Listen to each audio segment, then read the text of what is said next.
trying to find a job. Is there a motion to accept or modify the agenda this evening? So the closed session's already on here.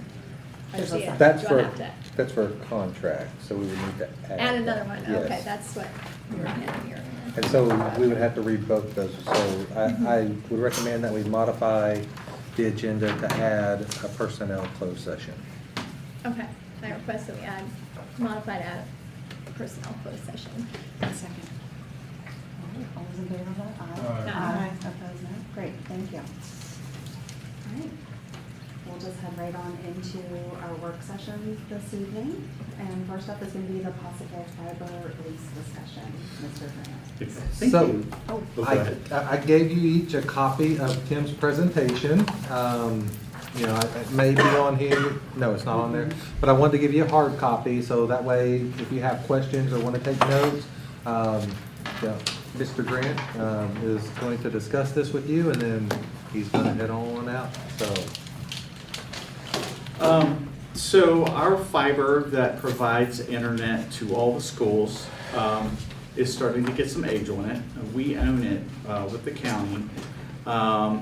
And it was a joint project between the county, us, and the town of Front Royal. So they'll still be utilizing their parts. But this is all contingent.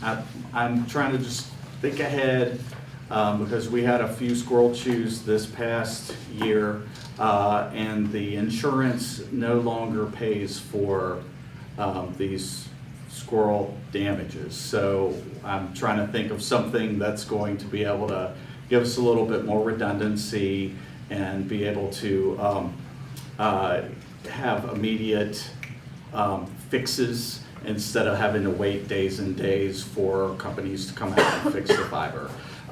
So this is all contingent on whether we are awarded the E-rate grant. And that can start as soon as July of this year. And I have already applied, but we're just waiting on to see if we get the funding for it. So a little bit of background. The first page, if you go to, has a map of our fiber. We own 8 miles of our own fiber. And the fiber's about that thick around. And inside is between 24 to 96 strands that delivers internet to various buildings. Each building needs a pair to work. So what you see there is you see different colors. If it changes colors, it just means it changed the number of strands that are in there. But if you look to the picture on the right, that is our last fiber chew. The dining room table there is a tree, and the guest of the dinner was a squirrel, and he chewed and brought down this school. This school was out for about a week and a half, maybe a little bit longer. And we were waiting on materials, and we were waiting on the company that we have a maintenance program with. So we don't want to get stuck in that situation. The cost of the 2 fiber chews was $46,000 together. We have a line item that is $40,000, so we had to move over $6,000 to take over to help with that from technology. So, a little bit of background on the next page. Yep. This fiber was in a tree? Yes. Yeah, that was a lot where a house was appeared to be abandoned, and the owner was not taking care of it. We actually had the town of Front Royal come out and cut out that. And it took some convincing because, you know, they're having to do it on somebody else's property, but they eventually determined that it was to their best interest to go So ahead. all this fiber is above ground? Yes. And that tree just grew? Yep. Okay. Yep. Tree grew around it. Yep. So. So that's normal, it's over ground? That's just Yeah. over the next one? Yep. Yep. now I think a policy has been put in place where it needs to be buried in town, but this was pre that policy. So now that was done the build was done in 2008. I think the whole contract started in 2009. The entire cost of the first part of the project was, it's on your page, but it was over $400,000 to do that. And then we did an additional build when we built this school, which was an additional $94,000. And that brings it down below, if you stand up on the hill at Hilda Barber and look down past the field, you'll see like kind of an open area. There's a lane called Sycamore Lane that runs all the way out to Happy Creek. So the new build goes from Sycamore Lane out to Happy Creek and then comes up Happy Creek and comes to this building. So that was that $94,000. Just so you are aware, I don't know if I have it on here, but to have a circuit at each school, I think I have what the cost was. It's expensive. It's more than what we would do if we had to, nope, I don't have it in here. But so E-rate requires cost analysis. So I ran a cost analysis against other options. One of them was to bring a circuit to every school.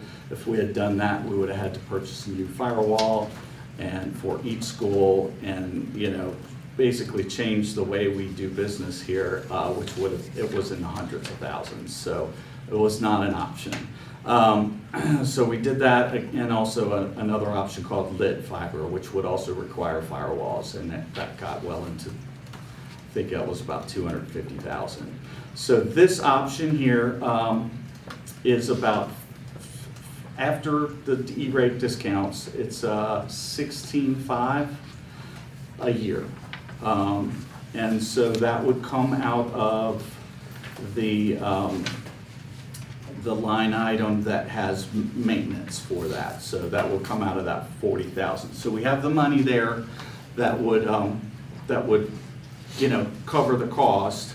What this would do for us is this would give us a 4-hour downtime consistency. Like the company has agreed, it's Shentel that won the bid, and they've agreed that they would give us It'd be back up within 4 back hours. out, yeah, a response time of 4 hours. So that is way better than 2 weeks. So we've got that. And so that will decrease our downtime. That would also keep our functionality and security the same way it is now. So we wouldn't have to be changing firewalls or anything like that. It would give us redundancy too, because we still can use the old fiber. So for example, if Shentel went down and we lost internet access, we could switch over to our old ones and then immediately have internet access again. And then when they're back up, we just pop it back over. The other thing is the internet is just really, really important now with the way our schools function with security, all your phones, all your intercoms, bell schedules, everything is run through the internet. So if the internet goes down, we basically have a copper line that takes care of 911, but that's it. Your functionality has been lost. So we want to make sure internet is always on. And then, of course, if we lease, then we have a consistent bill that we're not risking anything as far as how, this year it was 46,000. Next year it might be 10, might be more, so we just don't know. And Mr. Grant, on average, when you and I were talking about Yes. this, you said on average you've had about a break per year. Yes, yeah. And breaks happen from all kinds of things. We've had 2 recently within the past couple of years that were just car accidents, running into phone poles and knocking it out. We've also, squirrels happen a lot. And that Sycamore Lane we call that, the tech department calls that squirrel alley, because they just like to, you know, they can jump from the trees. We've even trimmed away the trees to kind of keep them from jumping, but they still get up there and, you know, get into that. So we try to be proactive, but I think the best thing is to make it somebody else's problem, and then we can do school and let them do the fiber. So everything else, I haven't really gone point to point, but those are the main points in here. So do you all have any questions? So this new cabling will be underground? That is up to Chantel. I think if they have not built out yet, then they will have to go underground within town limits, my understanding. And can you talk to them a little bit about, so I learned today in talking to the tech, about armor fiber versus Yes. just fiber, which this is just fiber, Yes. not armor fiber, but when we've had breaks, we've replaced with armor fiber. Yes. So in Squirrel Alley, down Sycamore Lane in that area, we have replaced with armored fiber. And what it is just basically a sheet of plastic over top of the fiber. It lasts a bit longer, but it's still not fail-safe. It probably would just take longer for, squirrels are gonna chew through anything. So it's just gonna take longer, but there is armored fiber on anything we've replaced. So the past couple things we've replaced were up from Stonewall down to close to LFK, and then LFK down the hill towards the ball field at Warren County High School, and then Sycamore Lane, that's all armored. Is the insulation on these fibers, do they do like what they do with cars and make it soy so that animals love to eat it? Is that what? I think early on, they did. I think, and it might have to do with just squirrels just having the need to chew on something to get those teeth, you know. Now, what I was told also today, and correct me if I'm wrong, but when I was talking to Jesse and Chris, they told me that within the armor fiber, they put a gel coating that gives a bad taste Yes. to the squirrels. Yes. As far as if they bite through it, then that is kind of a retardant type Yeah. gel that just does not taste well, and so Yes. the squirrels will not come back to chew on it. So this is just not an us problem, this is a problem that happens worldwide, you know? And the fiber companies are starting to figure out, you know, let's not use peanut oil to lubricate the, you know, those kinds of things, and so.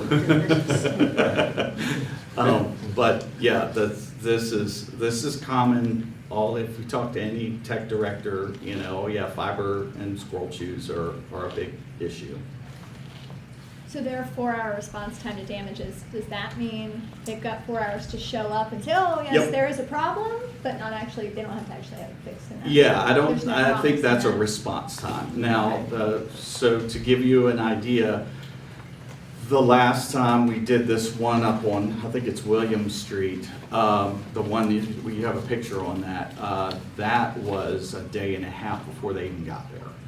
Oh, okay. You know, and then there was one time in the middle of a storm that, you know, and they were busy with storm-related issues as well, so that was even longer. So, and then the most common, if you go back and look at the map, if you look at anything green, you'll notice those are the big trouble areas, like near Skyline High School. I failed to put LFK on there, but that's, yeah, it is there. Okay. It's there. It's just to the left of Hilda Barber, right at that crossways, Hilda Barber and Warren County High School. But we've had a break there at Skyline that's right behind the sheriff's office. And then, of course, you look right there between like where Hilda Barber is, and to the left of that, that's all green. That's, you know, squirrels are living in that, and that's their home. Do you know you said we often get like 1 or 2 damages per year. Is this a pretty typical cost to repair those, the 46,000? That was a considerable large amount this year. Typically, I see between 8 and 15,000 is a normal. If we have a pole, sometimes we have pole transfers. Pole transfer usually comes in 5 to 7,000. So like a break where they need to actually go in and fuse the fibers back together and replace a section. Typically, 8 to 15,000. That one was a large area because the splices were far apart, so we had to buy a bigger piece.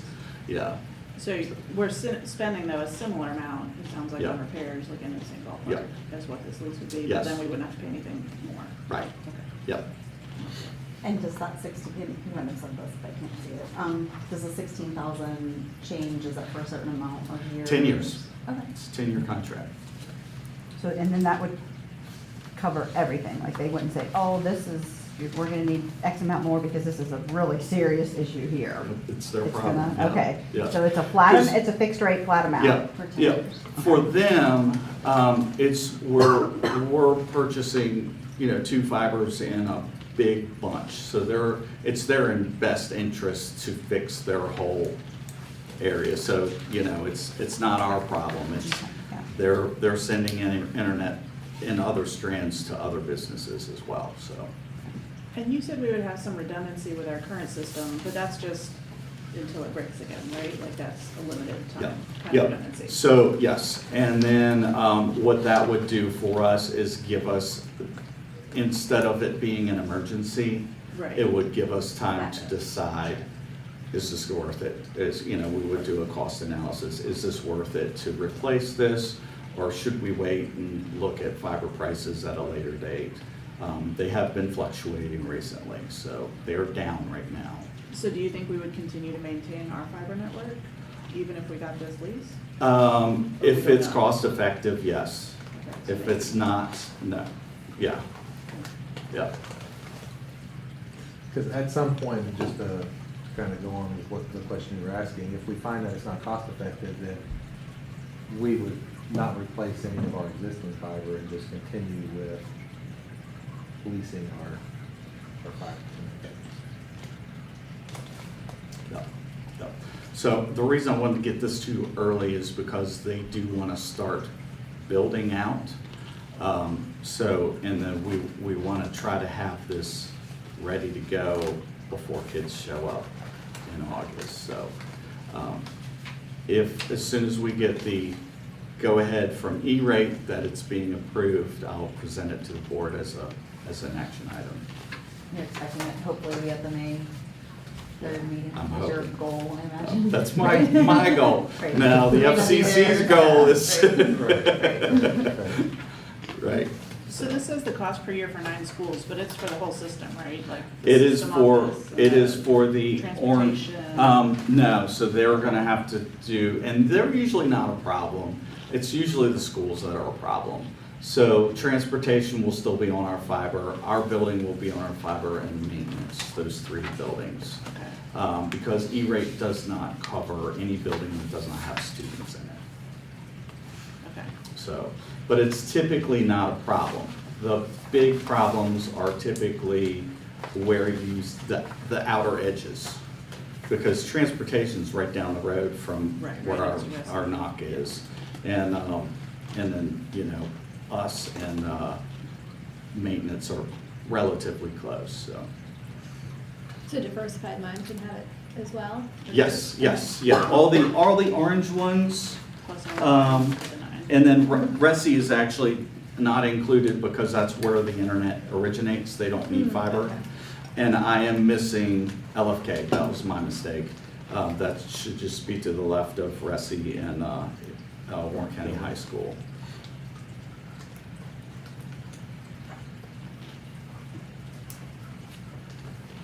And they will run that all the way out to AS Road? Yes, yes. And what is fiber running what is it, per foot? or- I am not sure per foot. I don't know what that cost is. That'd be a good question for, Syntax or one of those people, but I can find out. But I know from the last last time I asked them, they said it was less this month than it was like 6 months ago. So it's kind of one of those up and down, and also one of those, supply and demand sort of things. Google was into this whole, we're gonna do this Google Fiber thing, and fiber was expensive then because Google had bought it all up. But I don't know, I don't think that's happening as much now, so.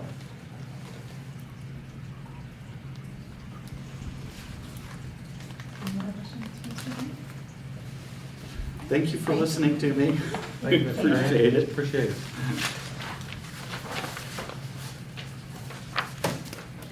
Next up, we'll move on to Sure. budget discussion. Thank you, Madam Chair. So in your folder are your hot off the press from Mr. Valentine budget documents. And there are a couple of changes, and I will make note on those, and why they are. So you will see, again, projected revenue of the 72, 524, 746. That number shouldn't have changed. What numbers have changed were the salaries went up a little bit, but the non-labor went down a little bit. So it offset itself to where it's still the same number. And I'll talk about that here in a little bit. So that's the first page there for you to review. The second attachment. So Mr. Valentine did add a column because, through our conversations with the budget committee and working through with the board of supervisors, when we started building this budget, they did mention to use last year's number, which was 27,720. This year they funded us at 26,504,541.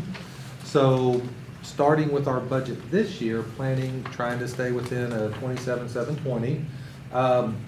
It came to where we would need approximately 28,650, 338. So when you look, we added a column over there, and the actual increase ask that we would be asking for this year, including that 1.215 million that was held out of this year's budget, which they told us to include into our budget, is 930,338.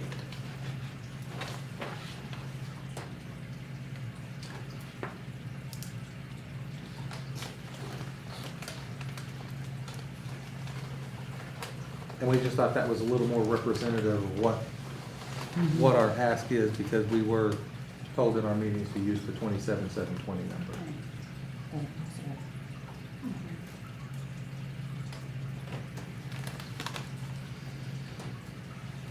And so one of the things that,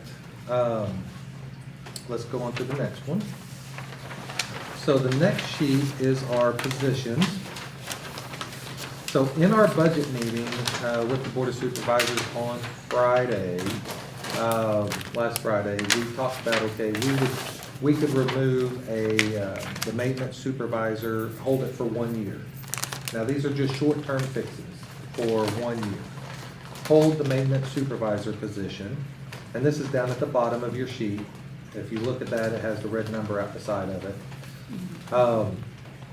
Hold the maintenance HVAC position, hold a mechanic at transportation, and then hold on a teacher that we were going to put at Ressy's, because there's a position at, or actually remove the one teacher at Ressy's, because there's a position at AS Roads that I can move over to Ressy's to give them their 3 teachers that they need.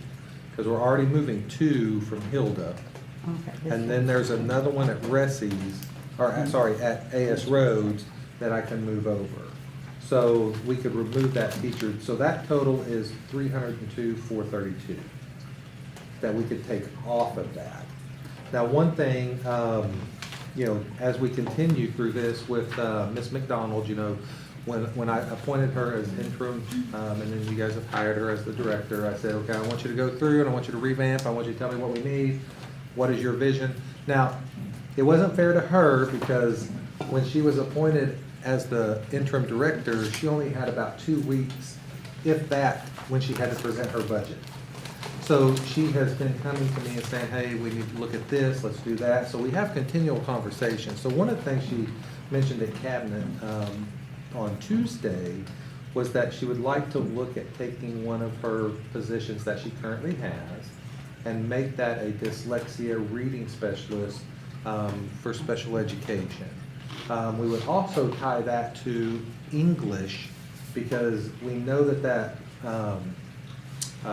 Literacy Act is going into play, and we're gonna need somebody to help us kind of monitor that and look at that. And so the addition would be to make that person a 12-month. So right now, it's a 10-month position, so it would be adding 2 months and doing the IRT stipend.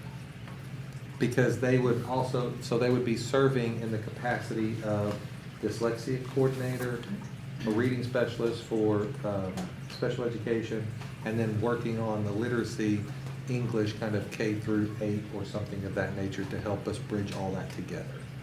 And so we would want that to be a 12-month position. So when you're saying the literacy K through 8, is that general education or special education? So that would be a combination of both. So you'd have it kind of a Like one foot split. each camp. So, right, Okay. so part of the salary, there's part of the salary that could be paid out of special ed, and then the times that they're not doing special education has to be paid out of Williams. Okay. So you have to find that balance and say, this piece is paid by this piece is paid by this. So looking at that and seeing how we really want to focus on it, and I'm just talking about the literacy and the English because we had the conversation for the first time yesterday, but the real purpose behind this is the dyslexia and the reading specialist within the special education department. That was the gist of it. And so we just had a conversation. Now, we spent all day in cabinet yesterday from 9 o'clock to 4 o'clock. So there was a lot of things we covered, and so we'll probably touch base again on this again because we were wanting to, there were some questions I had, she was gonna go back and we're gonna continue the conversation. So we added the difference to make that a 12-month. So that's why you saw an increase there. Then there's also, one of the things I found out in cabinet is that we don't pay anything for our mentor teachers. If we have a new teacher come in and there's a mentor, they were giving them basically just professional development points for serving as a mentor teacher. Everywhere I've been, a mentor teacher received about $250. And so we put in the budget to do mentor teachers at $250. Plus they could get their points. So that's the increase there. So that's that total of $37,662, because I think the mentor teachers, if I remember right, it was about $15,000 to $18,000 what we were estimating for the mentor teacher or something of that nature.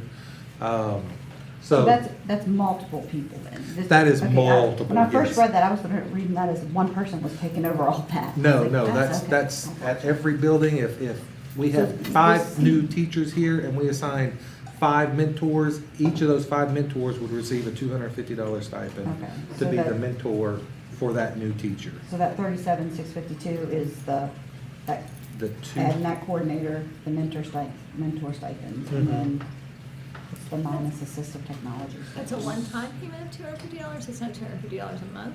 no, it's a one-time, yeah.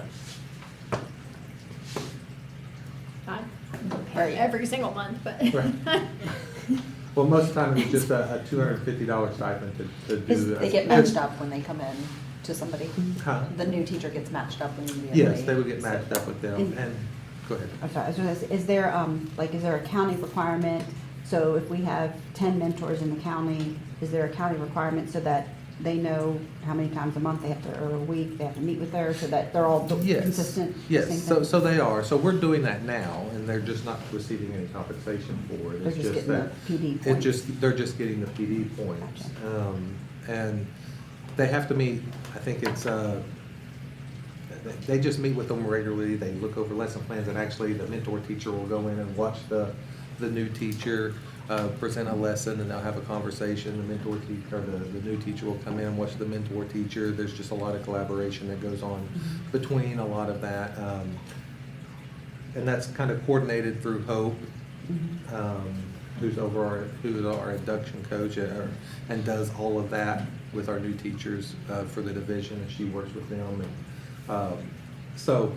And that minus there, so with moving, also with what Shamika wanted to do, or Ms. McDonald wanted to do, was put the assistive technology onto that new position, which is which would be the dyslexia and the reading specialist, with because the assistive technology, a lot of times that goes with reading or some other things that students would need support for, because the current person said,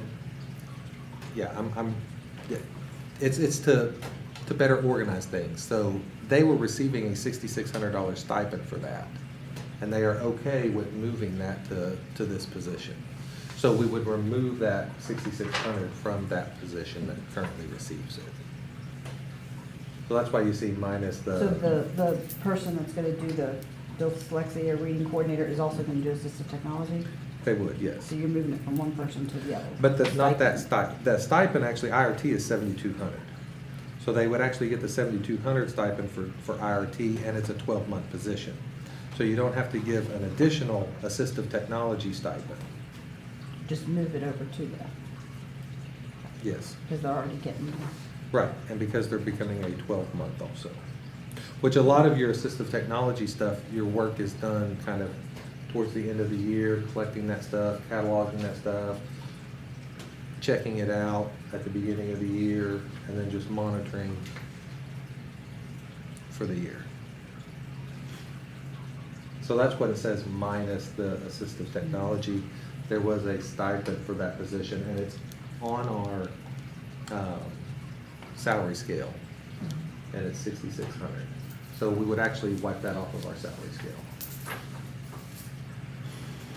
Do you have So- trouble finding mentors?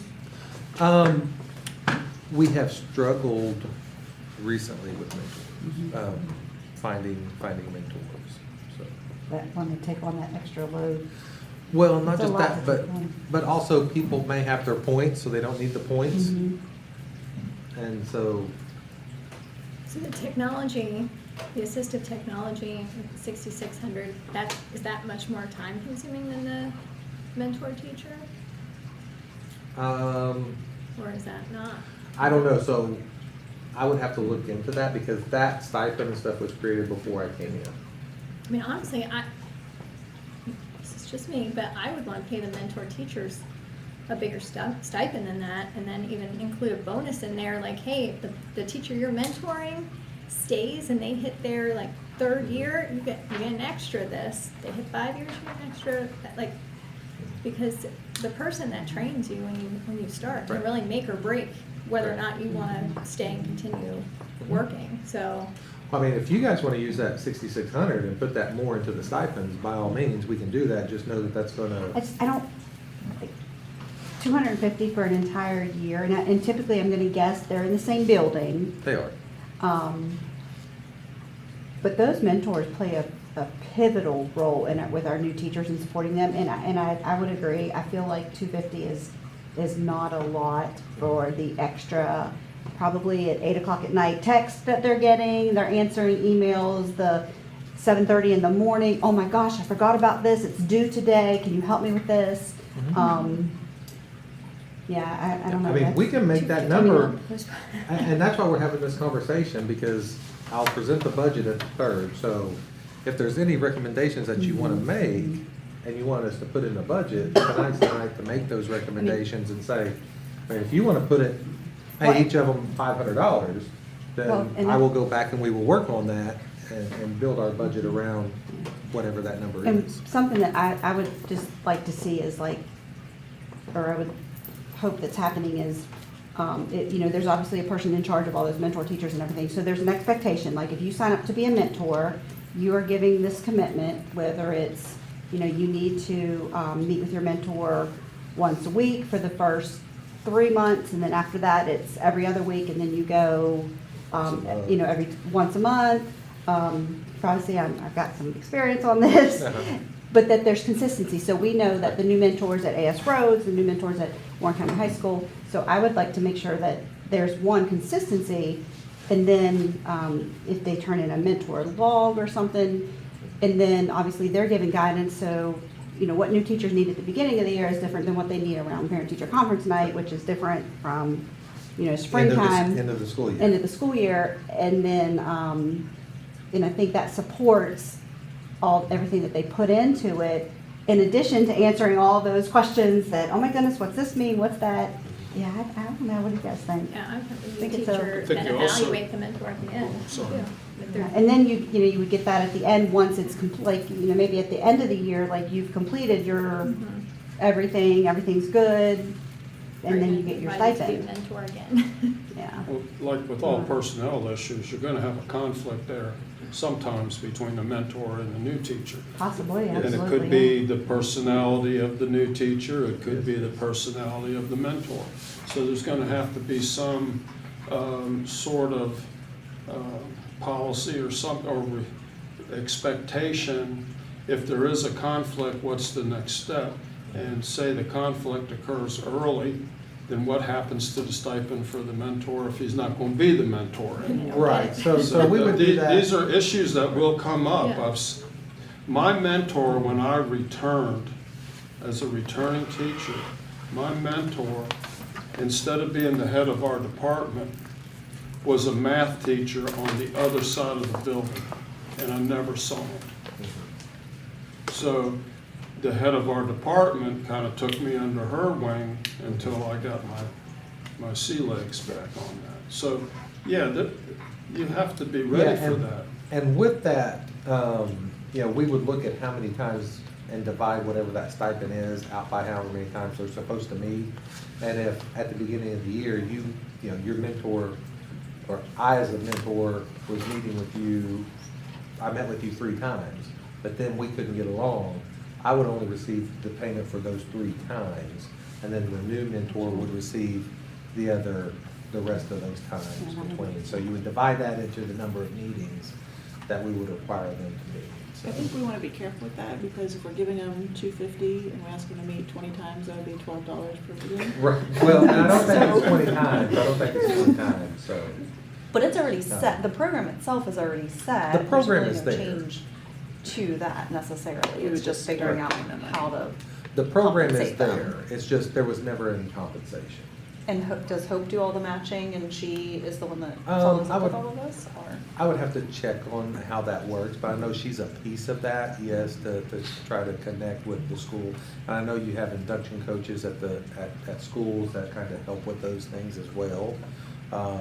So Do the induction coaches get a stipend as well? there is an induction coach stipend, but there's not a mentor teacher stipend. So with all the new teachers in a building, okay, I would have appreciated it my first year, back in a long time ago. I would have appreciated a sit down with the guidance director and maybe the assistant principal and the principal, different, maybe once a year, just to, okay, what does the guidance director do? How does he put a class schedule together? Those sort of, the little nitty gritty details of running a school, so that I would have been aware of that. I had no idea how they put that stuff together until, And I know a lot of those, I don't know about the guidance department side of it, but I know there's, you know, new teachers meet with their principals, and I know Hope goes out and has coaching cycles with them and have meetings with them out in the building.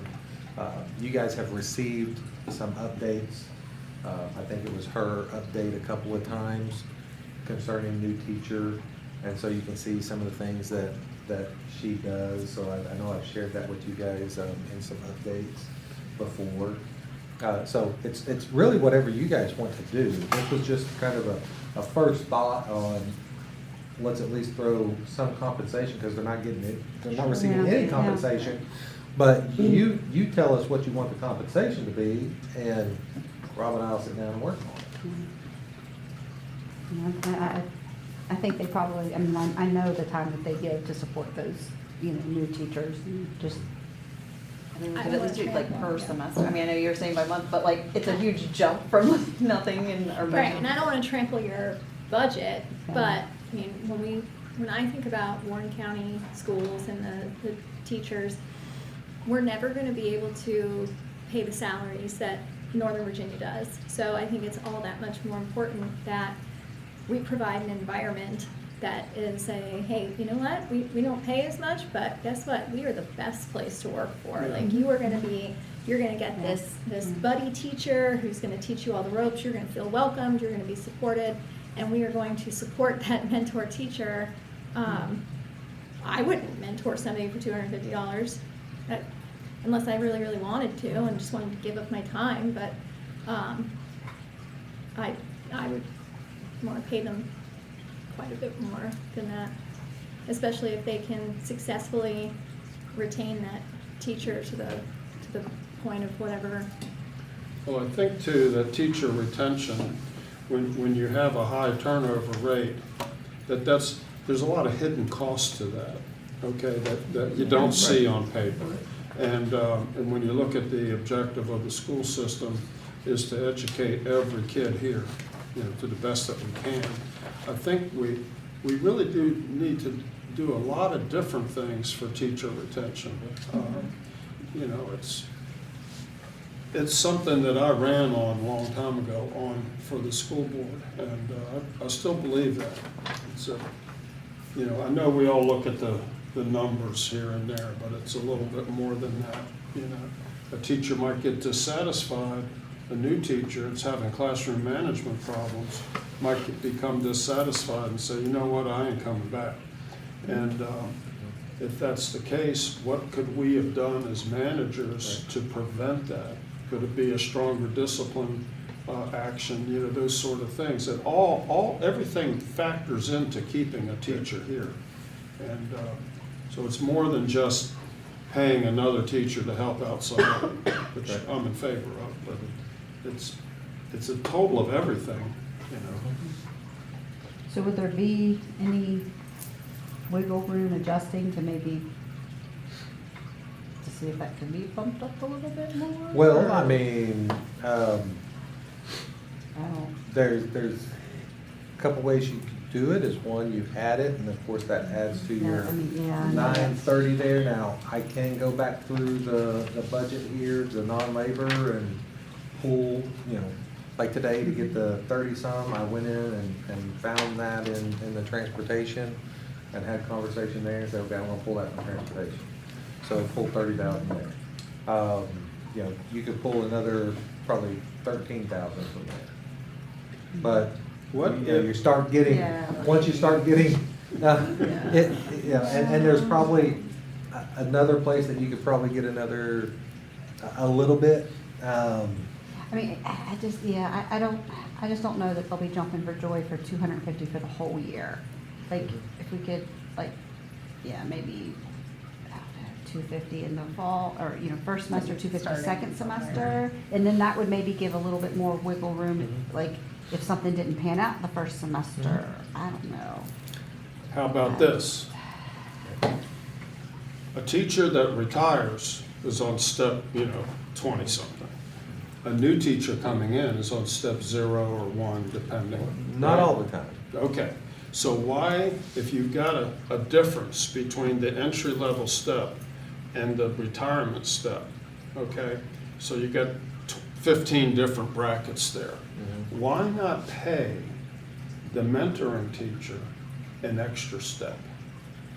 And then, if they sign up to be a mentor the next year, they stay on that increase, on that extra step that they get. So they just can't sign up and get an extra step the first year. They gotta make a commitment, because a good mentor will improve year after year. So why not give them that incentive? So the one concern I would have with that is you would not have that in your turnover a lot of times. In So your what? In the turnover, So what you're talking about is the turnover from one year to the next, having a veteran teacher that retired and then somebody coming in, and that difference, we consider that the turnover. This year we had, I mean, you guys showed up at the room and you saw how many new teachers to the division were in that room, and it was probably around 70. So you multiply that by about $2,000 to $3,000 on some steps. Some steps might be a $6,000 difference. Multiply that times 70. Now you're pushing almost $1 million, which we would not have. I love the idea, and I would love it if we could do that, but that's, I think, would be adding a little bit too much to So our what you're saying budget. is if a mentor is on step 15 and we jump them to 16, It could be a $3,000. It could be a big deal. Or it could be an $800. It just depends upon the step and the Right. scale and where they're at, because some steps, like teachers is about a 1.3% difference between steps. So sometimes it's 700, sometimes it's 800, depending as you move on down the scale, depending upon where you're at. What that difference is, or that delta between step whatever to the new step. Would it be too complicated to have, if you kept it as a base pay, like you get this much for being a mentor, if your mentee is having great, employment reviews or test scores or whatnot, then, well, mentor, you're doing a great job, here's your extra, like your performance bump for whatever. I don't know. I think you guys can get creative with it. Maybe we could have like nominate your mentor, and then somebody reads the submissions, and we pick like the top 3 or something, and they get An extra extra something. $250, Mhm. whatever it is. I mean, I'll do whatever the board tells me to do. I mean, I'm just bringing it to you because I'm bringing it to you because, they weren't getting paid before. Right. So I like the So fact that I recognizing think that. I was ranking trying those. to, I was trying to throw some money in Yeah. there to them. And I think, yes, that- So we that's definitely want what I'm that. trying to do. You just tell We me took how it much, a little too you far. just tell me how much money you want to throw into them, and then it's, I'll go back Well, to the and, drawing board and see what we can work out. And So- thank them for I didn't realize they Yes. didn't get an extra stipend for I doing didn't that. either. So thank them for doing all that amazing, support and not getting a stipend. So I think this is great. Yeah, I don't know. I mean, right now we're sitting I mean, it's a at, starting point, obviously. if we What's doubled in what it? we're doing, you're estimating already it's gonna be 15 to 18,000. So if we doubled that, then, You up could to do 30. 36 or Yes. something, 30 to 36, Mhm. which will just bring us to the 945. I think it's Well, gonna I be. think- Maybe we could look at 250 a semester, see Yeah. if you can. Okay. figure I it think out. the that would goal be a is, let's take care of the mentor, and let's also try to encourage the mentee to stay. Right. I mean, that's kind of our goal, but, Yeah, and I do like the idea of giving them the mentor a bonus if their mentee stays for 3 or 5 years. That'd But be I a get lot that of, there's only so much that'd be money. hard to track. It would be, and then where do we start? Like, do we look now at who had a Right. mentee 3 years ago and start Right. giving them money? It's, what if the I like kid, the idea. what if they had 2 mentors, or they were in a different school? Right. Right. So, I mean, I'm fine with again, I'm fine with whatever you guys tell me to do. Again, I'll just I go mean, in I there and think, kind yeah, of we could rework do, it. maybe look at 250 each semester and see Mhm. how much more that would, if we could find that, I think that would be they could get an extra $500, so. Mhm. Okay. And is that paid to them separately, so they can have Yes. taxes? Yes, so when we do those extra payrolls like that, I always try to make sure it's a different payroll. Okay, Because if you do it with their regular payroll, they don't see the it. taxes actually, it can jump them up to a higher tax bracket, and out of that 250, they may only see $75. Right. That's good. So I try not to include that in that same payroll. So we try to do a special payroll, maybe in the middle of the month, so. And then on the non-labor budget, again, that's just that last one, and it's gonna reflect in the transportation line, where we pulled that money, and I could go back through and see about trying to find another, if I can squeeze another $15,000 to $18,000 out for mentor teachers, within the budget. So,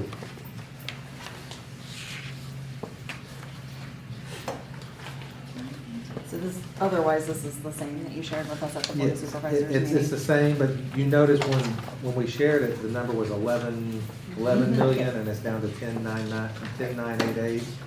So, Just that because next we moved it from here to salaries. So the overall number didn't change. It's the same as the one that we had with the Board of Supervisors, but, and that's my goal, I'm trying to keep that number the same and not increase that number with these changes. Well, So- when you look at that sheet, because I saw this the other night, and I didn't want to say anything until I could look at it again. But if you just take Rusty Jeffers, for example, not trying to pick on them or nothing, but they're at the top of the list, it's the same from 23 to 24. Okay, So there isn't anything they could have cut a little bit in there? so when we did our zero base, actually Resi's asked for $7,000 more this year than they did last year. Okay.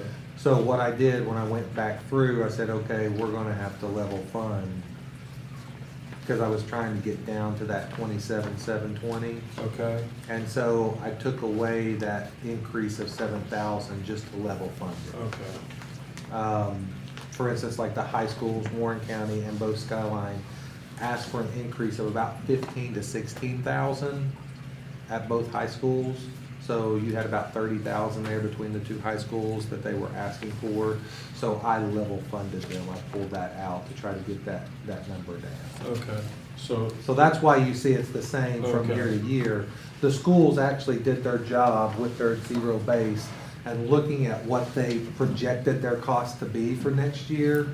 I just had, going back through the non-labor budget and saying, okay, we need to get this down as much as possible to level fund the cost centers. okay. And I remember very early on, we looked at their original requests and stuff, and some of them did a really nice job at, like, you could really tell where, oh, well, you know what, you could, because I know we asked a lot of questions when we, just in our small budget committee, about those kind of things, like, well, if you're at the end of the year and you didn't spend this much, why do you need that much next year?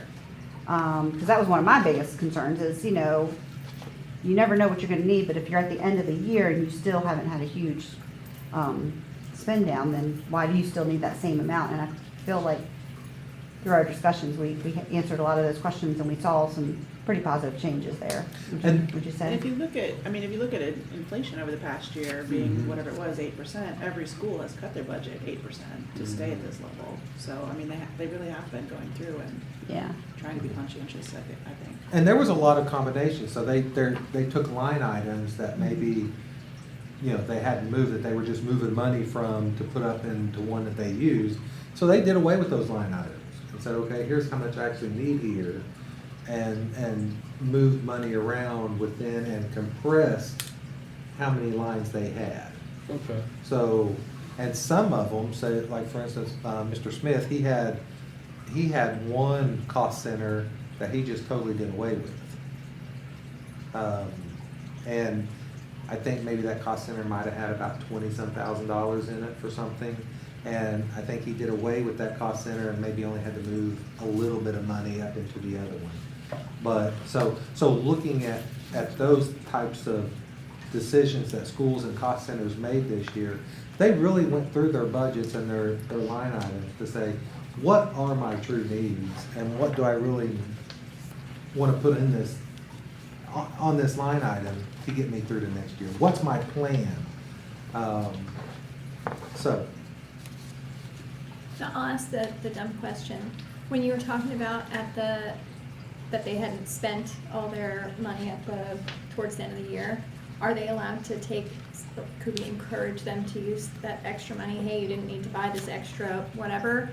Use that to do something special for your mentor teacher, for your teacher that is going above and beyond, or your employee that's done something special, instead of just buying, another, just to spend it on something. but so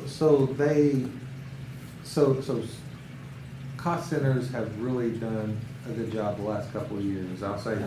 when you first come into a principal's position, you're going to be a little skittish and maybe not spend as much as you should until you get towards the end of the year, and you're like, ooh, I've got a little, I need to spend that. So it takes them time coming in first so that they're not expending that budget. Now, did we, you know, if you go back and look at last year's budgets, you know, we had some cost centers that spent down to $2,000 within their budget, which is close. You had some that, I think there was one cost center at a school that went over their budget by about $20,000 or $30,000. So, you know, So it evens out. it all evens Okay. out. And so for instance, right now, to try to, because of inflation and because of us being over in subs and things of that nature, I've told cost centers, hold. Okay.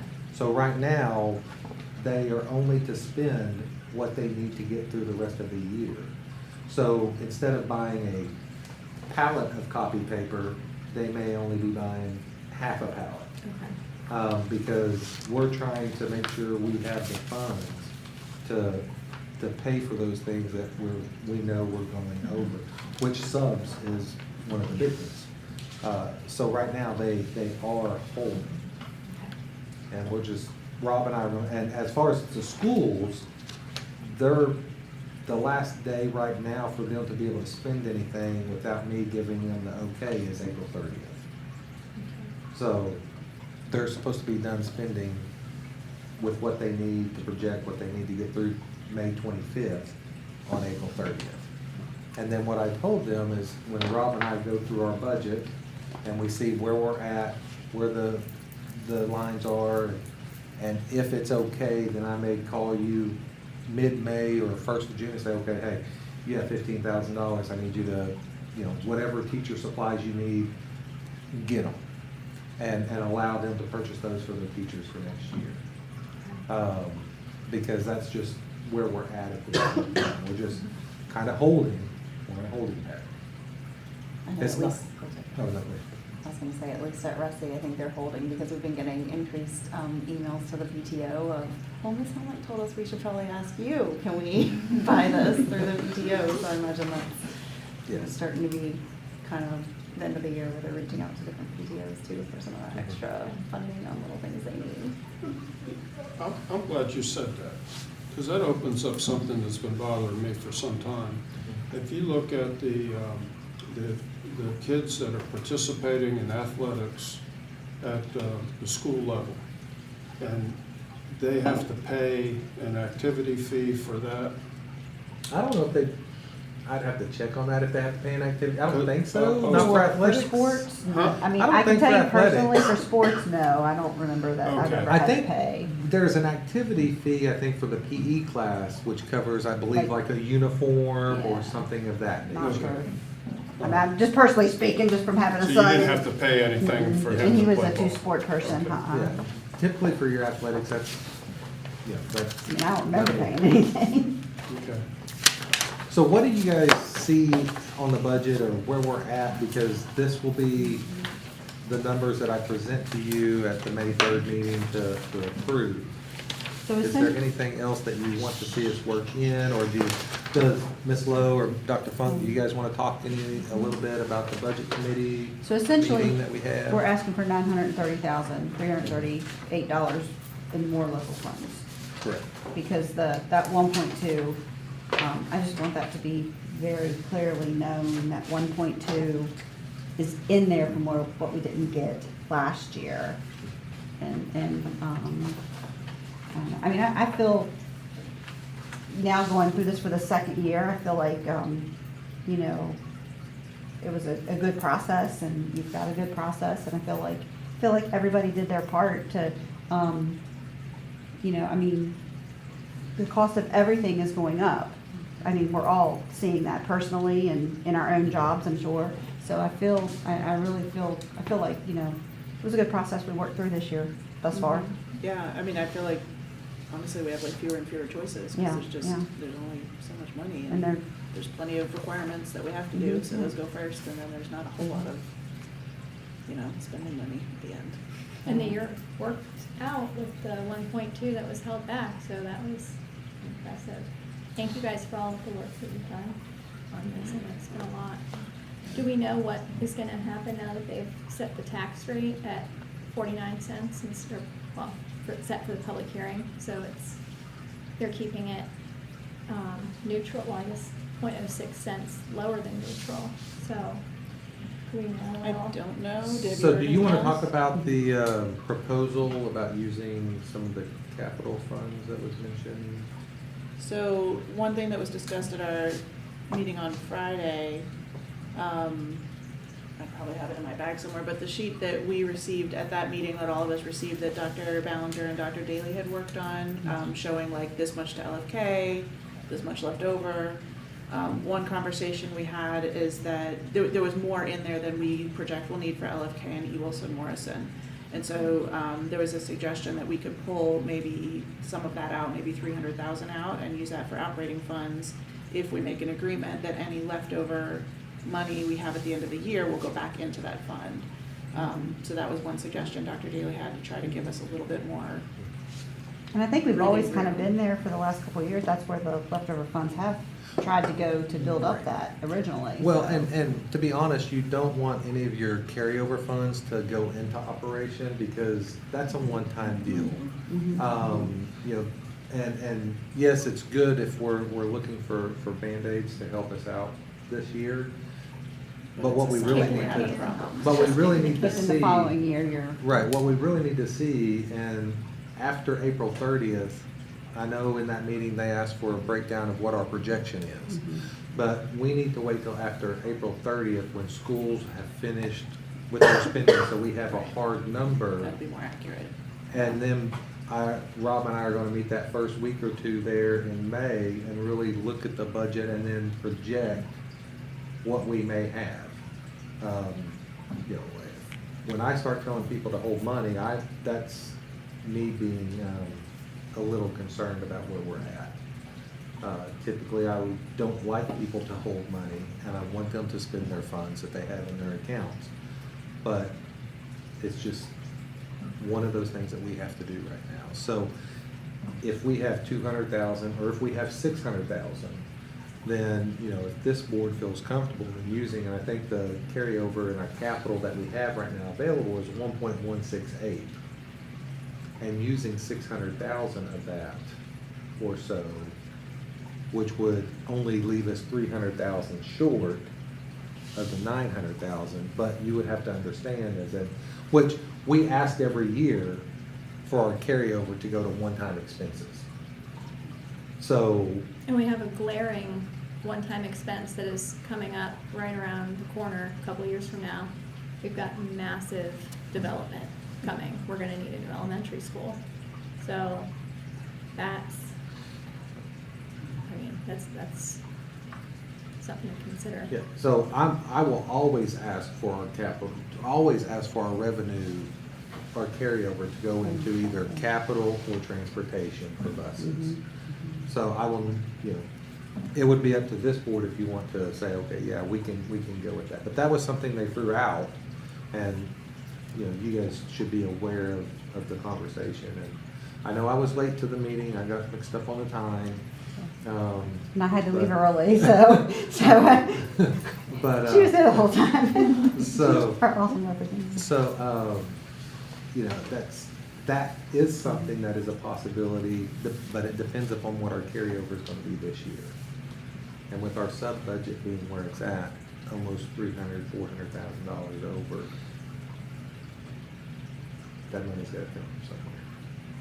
Which takes away from what the carryover would typically be. Mhm. But we won't know that till probably that second week in May. And we won't know our final state budget until like.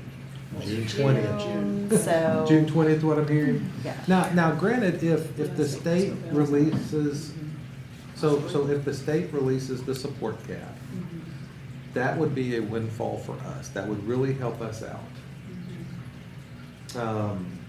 Now, if the state says you need to move to a 7% pay raise, then we would have to calculate that out and see how we're going, you know, if we're gonna be short there or what. Does that increase our deficit? Because our calc template may say you only need 15 first grade teachers, and we may have 17.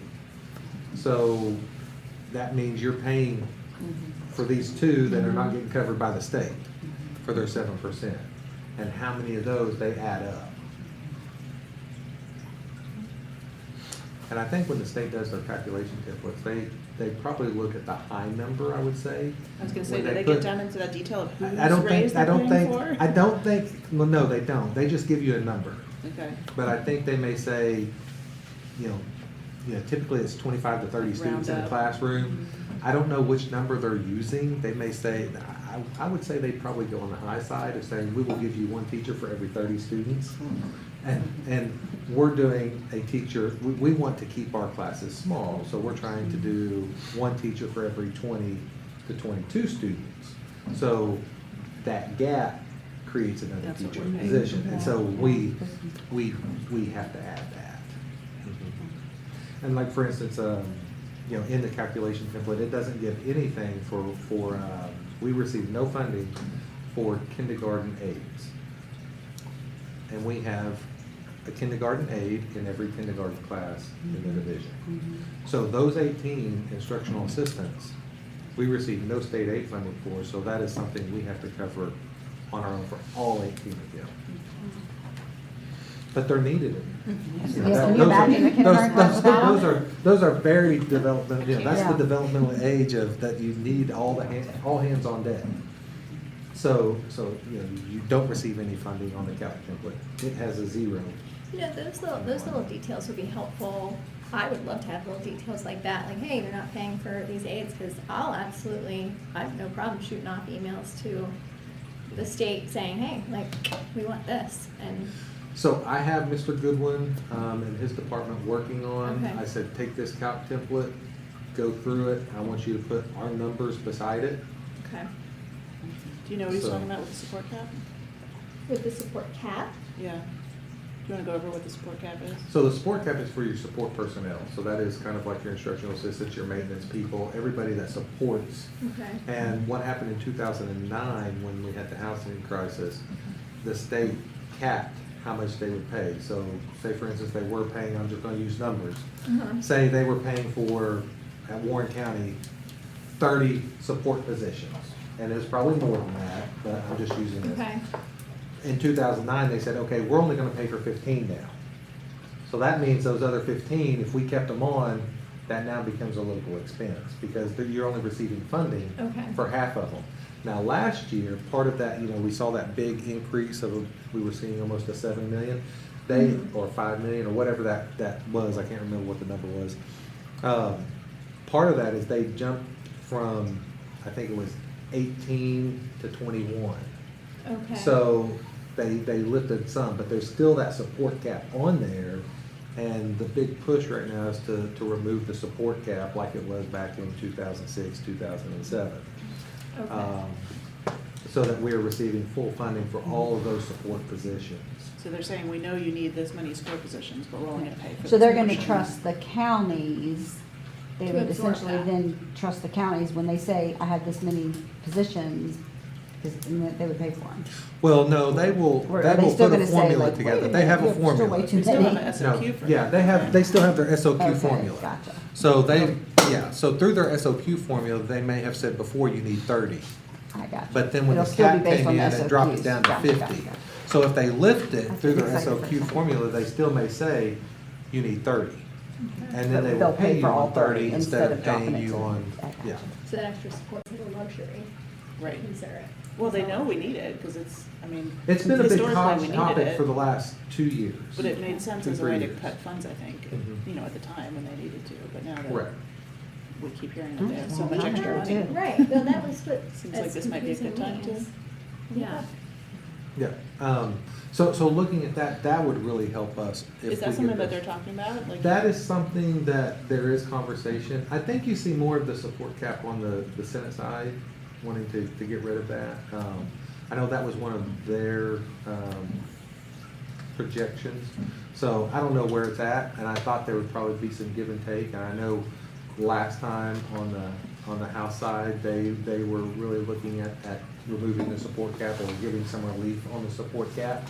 So it changes from one year to the next, who's And is that priority across the is. board, or when they look at this support cap, do they look at the difference in counties, the difference in the income in counties? Whereas like someone like Fairfax could absorb that easily locally, but then more down in like southwestern Virginia and even out here, we have a harder time absorbing that because the budgets are just so much smaller and the income level is smaller, so the local funds coming in is just so much less.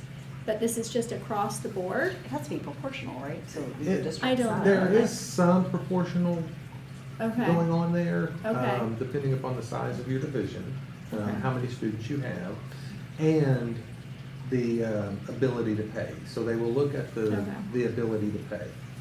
Now, I could go off in a big tangent about the funding formula in Virginia, Okay. but I think you would be here for another 4 hours. So it must be on- complicated if you on have to that, get it wrong. you know, on that topic. But, is the funding formula equitable in Virginia? It's not.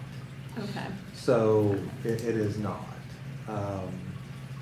But it's what we have and it's what we deal with. So was there anything else out of that meeting that you guys thought that we should discuss at this time or? I know that we had talked about at the end of our joint meeting of their budget in a box, which figure they had. And so they did clarify they had 26.5 in their box already. So if they were gonna give us the full amount we asked for, it would look like they were giving us $2 million. And that is something that we discussed, and they understood what we were saying. They didn't, I don't know if they were gonna change it or not. I haven't seen a revised draft, but just to circle back to that, because I know that a few of you had asked about that. Yeah, right. And through that meeting, when we went through, we made sure to mention that it was the 27,720 that we were told to start with. And everybody agreed. They said, And yes, that that's was- what we that said was you should agreed start with. upon. And Yeah, yes, we it was- took that money, we still Mhm. spent it on schools, so it's still considered there, but still we put it back in the revenue side. And it's, Yeah, and Not then when earmarked for we, schools. talked about, after we did our budget, and take away the 300 and some odd thousand, it took us down to the whatever that number is, 930. 930. 930. Right. So, which, when you look at that percentage-wise, and I did not do the figure on it, on a $70 million budget, that's not a very. Kind of big- trends along with inflation. Well, it's gonna be I well think below. it's It's Oh, well yeah. below. Yeah. It was- Well, I'm yeah. just But saying, yeah, but yeah, it's of not, course. Yeah. it's not, Yeah, everything's yeah. just costing. Right, yes, Keep the ma'am. lights on. Yes, ma'am. Mhm. Yes, ma'am. So right now, what I'm hearing is, for the third, I need to look at $500 in that one category right now, just bumping that up, 250. And it sounds like it. I'd like to see if we can, see if it's possible. See if if it's possible, We know let's it's do it. okay. Yeah. Anything else within that budget that you, as a board, feel we need to look at and to adjust? I mean, it's still based on a 5% plus a step for the teachers, a 5% inclusive for everybody except for those grades 11, 12, 13, 18, and 40, which we addressed last year. They will only receive a step. Have you gotten any questions or anything like that since the back in? And I did just send an email out to staff on Monday, just a quick budget update. I know there's a lot of questions. Here's what I'll be proposing on the 3rd. And here's what I'm hearing about a final budget with the date of June 20th. So just kind of giving them an update of where we're kind of at. I mean, I think we all know that we can approve it and then things may change They're a couple gonna- of yeah, times. it's gonna, so- it's gonna change, it's gonna change, it always does.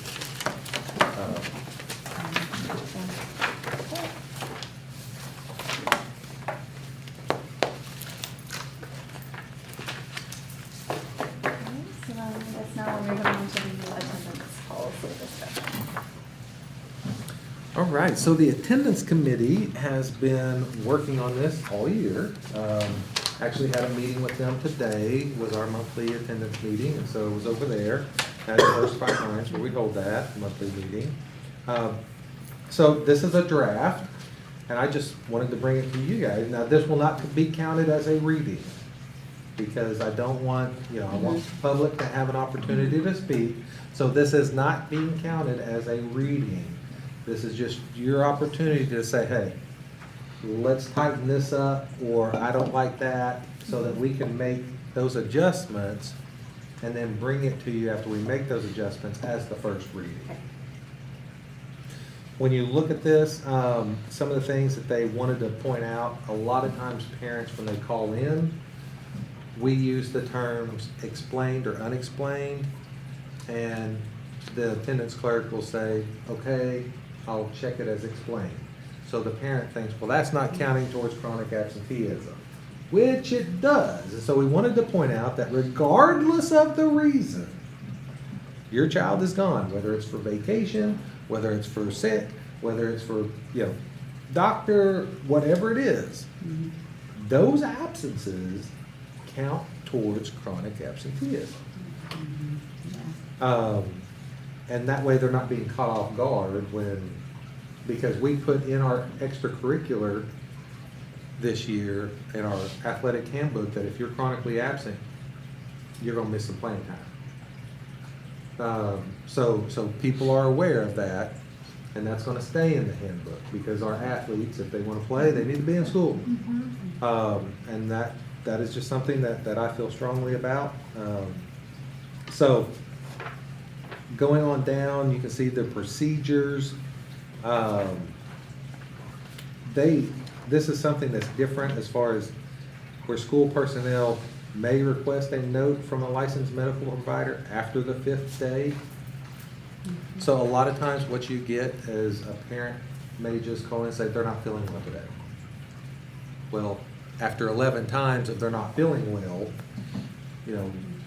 and we're just marking them explained, yeah, is that a legitimate reason? Yes, sometimes we don't take our children to the doctor. We understand that.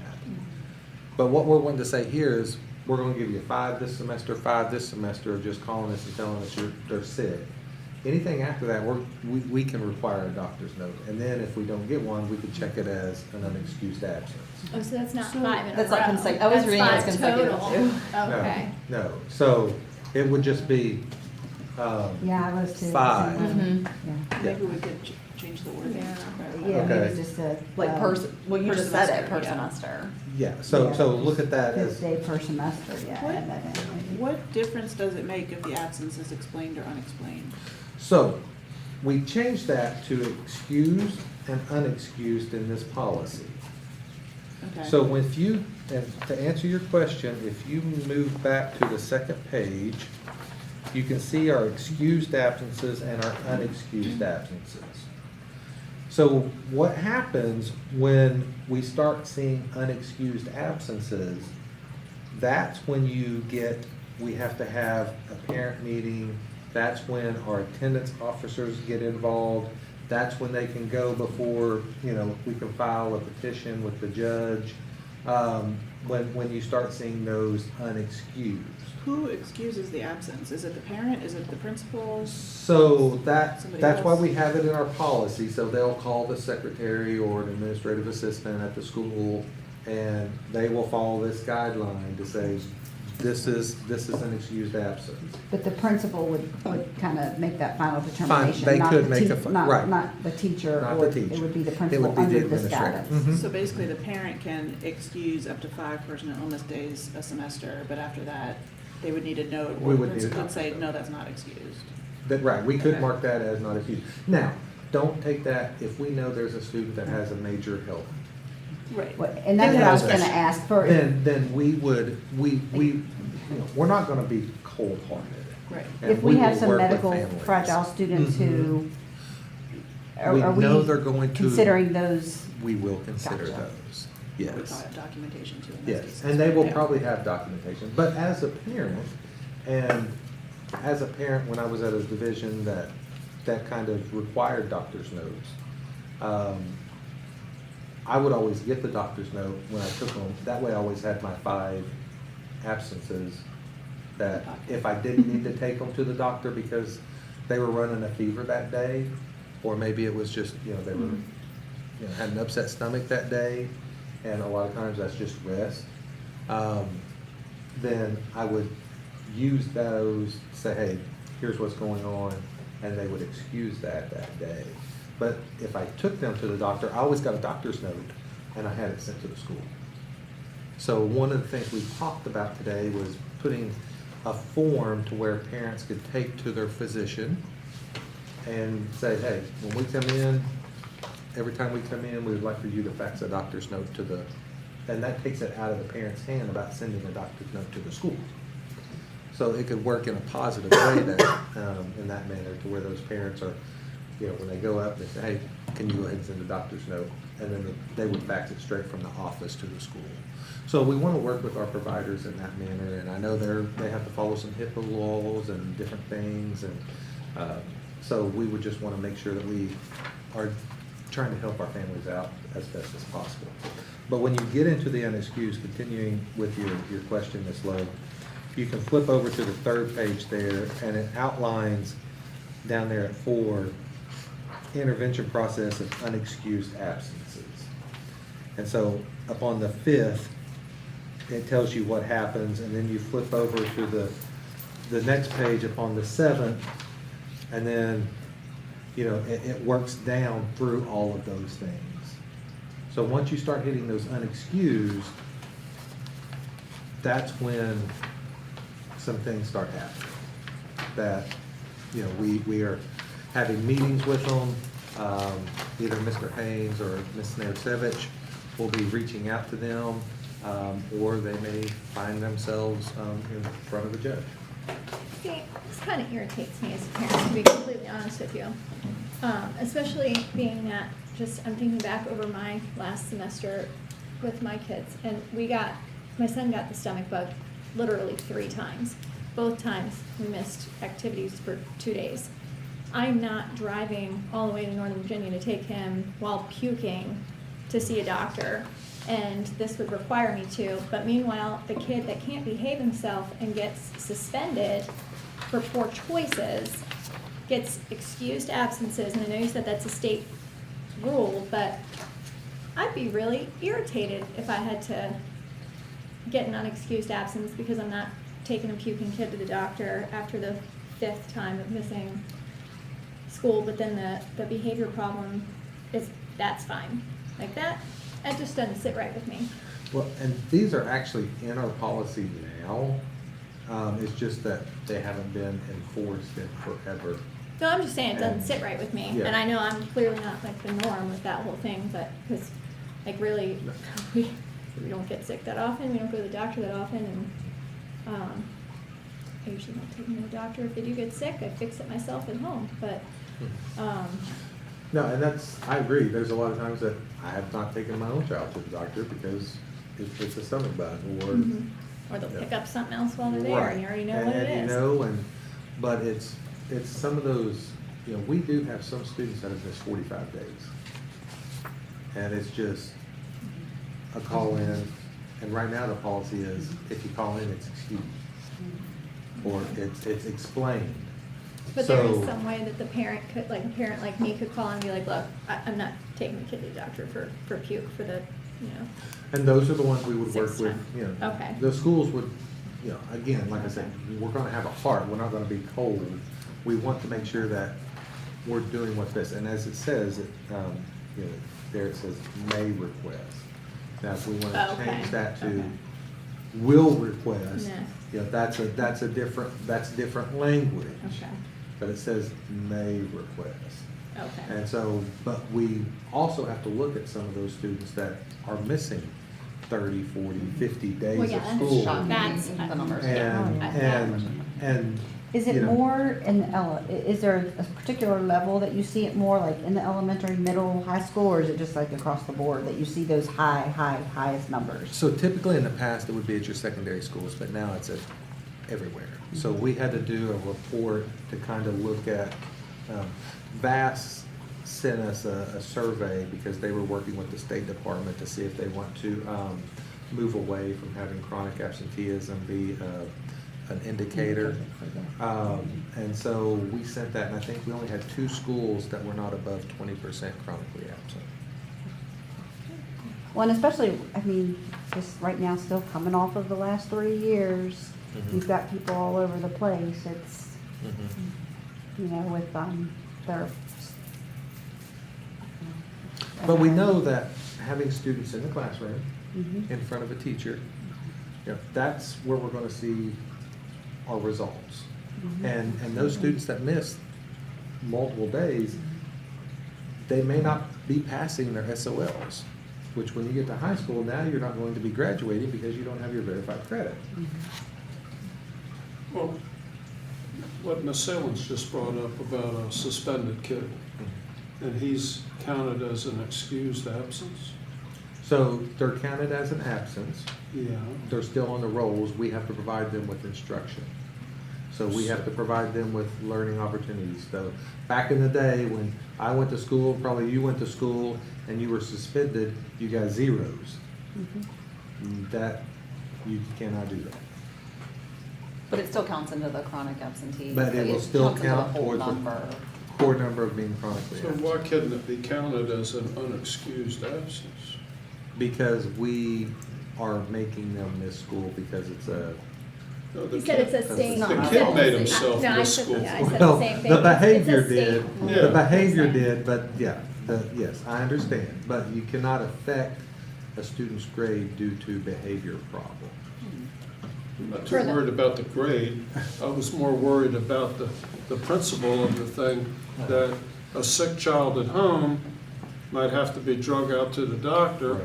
for that policy, but a kid that gets in trouble in school and is suspended, and if a kid gets in trouble once in a while, he's only gonna get in-school suspension, but a chronic is gonna get out-of-school suspension. So why is that counted as an excused absence? I don't get that, That's just the way it is. the way it is, and that's like, The way the state has it. so that's like, we just submitted some data concerning suspensions and the disciplines for suspensions, and so it's not aligning with even my value. I agree with you 100%. Yeah, I know you do. I agree with you 100% that if you target class, you do get the in-school suspension. If you're missing, something else needs to happen to you. Listen. But we also need to follow what the law states, and so that's just what we're at. Does this policy incorporate students who are skipping class, like they've been to one class and they're not at the other class? Or is So, this full days? so this one is, I believe, full day. Now, there's one here that says, I believe this one is just full days. I don't think we addressed anything less than half days. Let me see in here. And maybe it's at the bottom. Everyone else a little bit, something.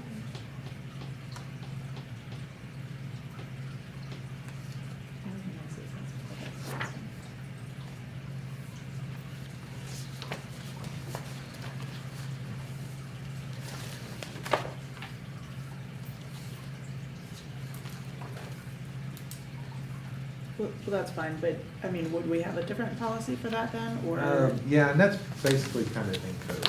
Okay. So I'll have to find that. I can get that to you, what code says on it. Okay. And then this list of excused absence reasons, are these the only reasons that principals are allowed to excuse absences? That Or would these be- ones they have to, and then they could do others Um, at their discretion? Like how's, Those, I think, were the ones that had been in the policy, and I So it think they says- just looked at and reviewed. I don't know if they added any to that or not, but those would be the ones that, actually, since it's in policy, that principals, to be honest with you, they can only excuse for those. So, Now, if there's so they any out can't of the excuse for ordinary. like They a just- they're- Vacation. Thanksgiving, we're They going to take grandma's it out. house. So they can, and I think it says, Family movie about there is, Florida. yeah. Yeah, they took that So- out, they thought it was excused, I think that just got noted. It's, I think it's in here because I know they talked about that. Said something about like written notice. But if there was like in a. advance. Right. They have a Yeah, something that's what like I'm a asking. So it house says that fire or your something, that could be request for under pre-approved family absences should be emergency, made in right? writing. Right, but Such then it's requests not must be listed. approved in advance by the principal, but And that will be, they will count that as an excuse. so the principal Okay. as what? And As an excused or As unexcused? an excuse. Unex- And. Inexcused absence. And excused absence. So the principal can excuse like a vacation day Yes. here and there at their discretion, Yes. even though it's Yes. not in this list. Yes. The only thing that we Grandma wanted wants to note to parents is that, just know this is going towards the chronic absenteeism. If you're Even if physically it's not there, it Right. still has to go towards that. Right, because if you're not there in school, you have to be coded either excused or unexcused. There's no in between. You're still So, not so are you being You're not coded as present. excused or you're being coded as excused? though? Excused. But that still counts, excused absences still count towards chronic Oh, the absences. For chronic, Okay. yes. And so how about when we get to these interventions back here? These are just unexcused. So that is defining as unexcused. So is there any interventions for chronic absenteeism caused by excused absences? So we have meetings with parents, we talk to them about, them coming in. And if it gets too high, so what we have seen, or experienced, I should say, with parents calling in and saying, my child's not gonna be there, my child's not gonna be there, or excuse any absences my child has. Well, I mean, there's like 10 things on here. We get those phone calls. You could imagine So, a year where multiple of You, these things have happened that's to where a you child. get into 30 and so many Yeah. absent that we have to call our attendants and officer. Even if We they still- are excused. Even if they are, because then we start looking at Still need those to as talk well. about it and see what's happening. Mhm. Yeah, make a So, plan. Okay. yes. So it doesn't exclude them from that, it's just that, this is just the way. Now, part of that is also if a parent continues to call their child in ill every time, and there's 30 ills, now we can say, you need to give us a doctor's note from Yeah, now on. that's There's a time to pattern. find out what's Um, going on. There's something serious going on. You need to give us a doctor's note, and then anything after that is an unexcused, which could then trigger some things a little quicker. But we want to work with our families, Yeah. but it's important that children are in school, and you guys all know that. Yeah. And so, it's not gonna be a gotcha. It's how can we keep students in school? A lot of times what we get is, you will see that a student maybe has an appointment at 10 o'clock in the morning. Well, that student never returns to school. Mhm. Well, if the appointment's only till 11, they could come back and finish their half day. So it'd only be a half-day absence versus a full-day absence. I think if we could, I mean, I know that, like, the report cards say the number of absences for the semester and stuff. I think if we could think of a way to include some of this so that they're getting that note of like, this, you have this many excused, this many unexcused this semester, Mhm. this many total, and just like a sentence on each one, because, I mean, obviously, most of our families are not gonna read the policy. Well, and that's one thing that we talked about, getting this information out. And so we're pulling a team together over the summer. Great, yeah. And they're gonna come in and they're going to do like an FAQ, and put together some things. Something we can refer them to when they say. Right, for parents and say, here's My the child new is sick. policy. Okay, Kinda great. like what we Here did we with the go. cell phone, pushed it out, hey, here's a new policy, these are the guidelines, da-da-da-da-da. Here's a pink slip, take that to your provider. That way, anytime you're there, you can just have them forward a note to the school. That way it'll automatically be excused. You're not having to make a special trip or give it to your child to bring to school, because we all know it puts in backpacks and it never gets to the office. So taking some of those things out could also help our families as well. Mhm. But, Yeah, I think that's great. I have a question. What do you see in the school system under the military obligations? Like, how does that affect our kids? Like, what would that- so is there I an could example say- of what that would be? So I could say if maybe if both parents were in the reserve and they have to go off and True. serve, and, the child has to go somewhere for a week or something of that nature, then, I could see that, Gotcha. as an issue. Or we may have some, well, we typically wouldn't, because you'd have to be over 18 to serve. Mhm, that's fine. And we don't have students that are really over 18. So, but I would see that's more of a family reason for military obligation. I just want to know, hadn't really seen that from there, it's like, And then with our work partnerships, you know, if a student is at Blue Ridge Tech and they're going out and working in the field, that becomes the classroom. It's Would not, those count towards chronic absences? no, because they would count as present, because that means they're in the field work, that's their classroom now. So why are This they is in kinda this weird, excused yeah. absences? Excused absences. Because that, we talked about that today, is that would not be counted as an absence, so. So that should So come it out. should come out. So Yeah. we need to, because that should not even be defined as an excused absence. Maybe it should be Yeah, able to yeah. note. in Yeah. Because that's somewhere their class, without in and this we actually section. have people that have to go out there and check on them. Right, Mhm. So I know we talked about that one. yeah, I think that probably should. break that out into its own spot. Yeah. Okay. I think I just saw a little typo on the last page, too, that's the one thing, under principals, I think it's spelled the other way. Oh, yeah. Yeah. Okay.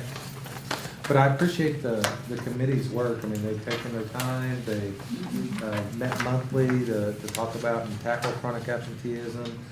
They've actually went and had other conversations with other divisions such as Shenandoah and Page at regional, you know, more of a region down in Page at LSDC. They went down there a couple of times. So it's been a work in progress, and I appreciate the job that our attendance committee has done to really try to incentivize attendance and look at our policy and make good recommendations to how we can improve our attendance within our community. Yeah, I think they're doing this the right way, and I know this is a huge issue for our school system, so Yeah. I appreciate their work. Okay, so I'll at least make those two edits, and then what we'll do is it'll come to the May 3rd meeting as the first reading.